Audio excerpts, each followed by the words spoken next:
jako akawuwo bali balwawo n'abakyali eyo nga balaba nti Uganda egenda kukyuka bali badde basikirawo ne bajja kubanga amasannyalaze gali mu kyagulanyi bwe balina okulabirako ne bamanya nti n'abeebibiina ebirala bonna bajja tubaniriza kubanga ekibiina kigazi ate kyaddanga ky'abantu wala si kyamuntu.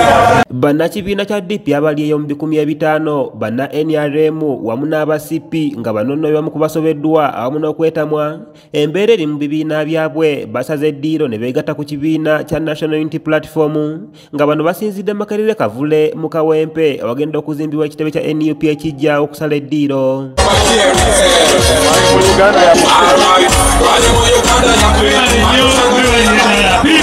Nasolo Ujiniya ngono yakwata tiketi ya DP mu 2021 e Lubaga South annyonnyodde ensonga lwaki basazeewo okukyusa ekibiina okudda mu NUP ng'agamba nti Nobert Mao pulezidenti w'ekibiina kyabwe yabaliddemu olukwe ate nga bo balubirira nkyukakyuka. Ekibiina kya DP yeegasse kunakyemalira atunyigiriza kati fe abanyigirizibwa nze nganze n'abantu bange abali wano bonna netusalawo twegattala pulezidenti w'abantu kulembeze mu Democratic Party abali atoti this way atoti that way abo batuleetera obuzibu kyobola nga olwaliro twagwa ensusu mukama wange ssebo kiriza nkutegeeze nti Kawempe yonna eweddeyo bw'ondabanga nga nzize wano mu DP Kawempe nze mbadde nsigaddeyo era kati wano mu Kawempe tewakyali wa DP. Sali Isaac Keithi abadde ssentebe wa DP Nansana Muwakiso asuubiza nti si bakukyusa mu kusalawo kwabwe era abantu abalala bakubiriza okugatta ku NUP. Mulungi nnyo mu media alimera kuba buli akibayita NUP mu media mwamisabiro kyantegeera bulungi nnyo n'olwekyo nsaba nesa kusabira n'abasigaddeyo bonna twegatte ku ttiimu empanguzi tulabe nga tutwala Uganda mu maaso. Wala mwagezeyo kadde nti batuweemu batuwambiki kutwala mutwazi gwanga lino mu maaso kubanga ffe twawangula. Abalala bakoze enkyukakyuka kwe kuli Nasuna Hajara wamu ne banna abavudde mu kibiina kya NRM okuva mu bizinga by'e Buvuma nga bano beegasse ku NUP olwaleero era bannyonnyodde ekibawaliriza okukyusa ekibiina nga gwe muliro gubadde gubaakira mu nsawo emisolo egiri waggulu n'amafuta wamu n'ebirala nga bwannyonnyola. Kunona nzizenze nasigenda kujja kabulu kamu oba kakono kamu abakyala oba wangudde omaze ebyo byebyadala nkunga naddala bakadde bannange abeesimba mwena ne mugwa mu Uganda mumanyi bye bibadde waawo mujje mu NUP tutwale ensi mu maaso. Honestly speaking batukubye emigo ku nyanja ayalinawo twasigala okupakakiza banafu tufune ekyokulya netwadde tukusaba Bobi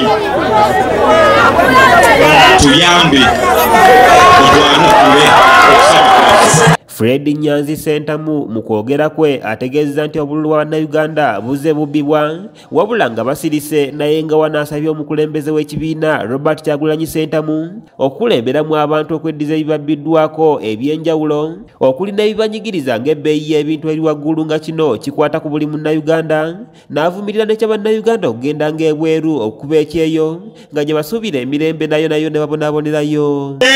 Banyama ne bassebo abali wano ebintu bino bikwata ku batuuze bokka namwe bibakwatako. Ababodaboda bagenda ne bekalakasa abamaduuka ne mugamba nti bikwata ku bamaduuka.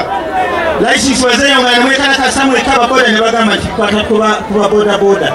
Ku luno ebizibu byazze buli kimu kyonna kya bbeeyi bizinesi ekyatambula. Tukolye abaana baffe okubeera abaddu nga batunda ettaka lyabwe ne bajja kuno ne bagula boda ate nga nakyemalira yaginako control ate neri ku ttaka ne bagenda ne babazoganya ne babaguzisa boda.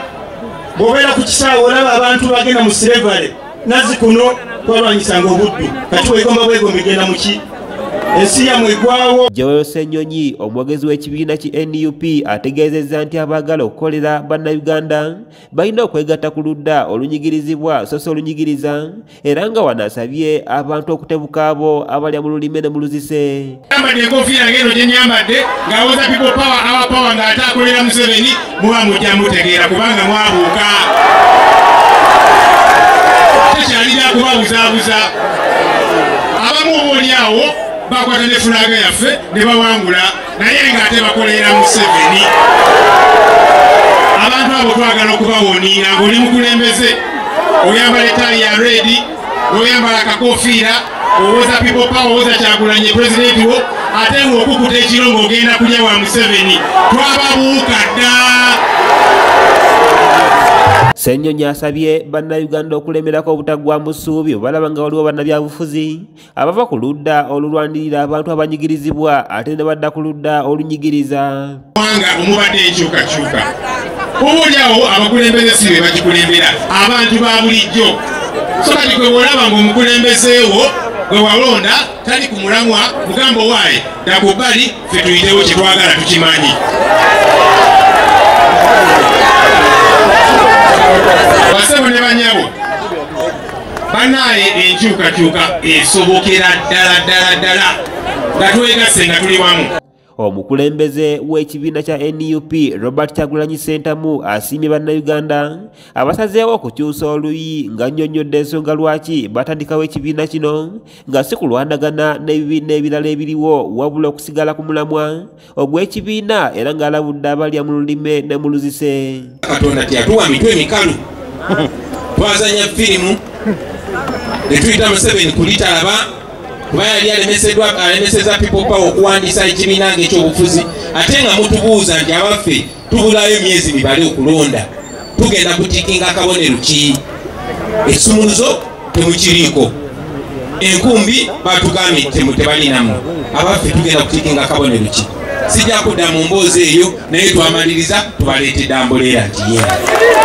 Kyagulanyi ayongeddeko nti kya buswavu okulaba nga ne munnakibiina kya NUP atwala constituency y'e Kaweepe South awagenda okuzimbibwa ekitebe ekijja okuba nti enkola gy'akolamu emirimu gye si nnambulukufu era ng'ono ategeezezza nti ono bamutunuuliza eriiso George. Omuntu yenna ng'ebikolwa bye n'ebigambo bye nga binafuya era nga byogera ettafaali ku mulamwa gwe tuliko ogw'okusuula ki gavumenti kya Museveni ekibbye bannayuganda oyaba munnaffe oba ali mu FDC oba ali mu CP oba aliwa ne bw'aba wa NRM naye ng'olaba anafuya obubbi bwa gavumenti ya Museveni oyo aba mukwano gwaffe era mumbeereremu era muwulirize wadde wa kibiina ki. Ate ekirala omuntu yenna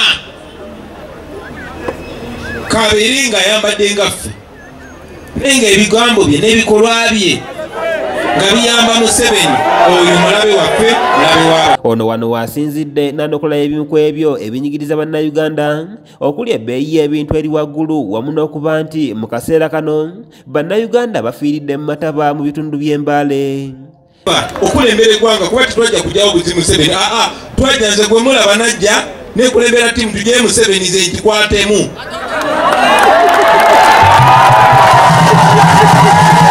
Nengo kikola ekyo basebo ne banyabo mulina okubeera organized entity. Bannakibiina kya NUP bandirizza abo bonna ababeegaseeko mu kaseera kano. Byonna ebyobufuzi birala bimaze okukakasa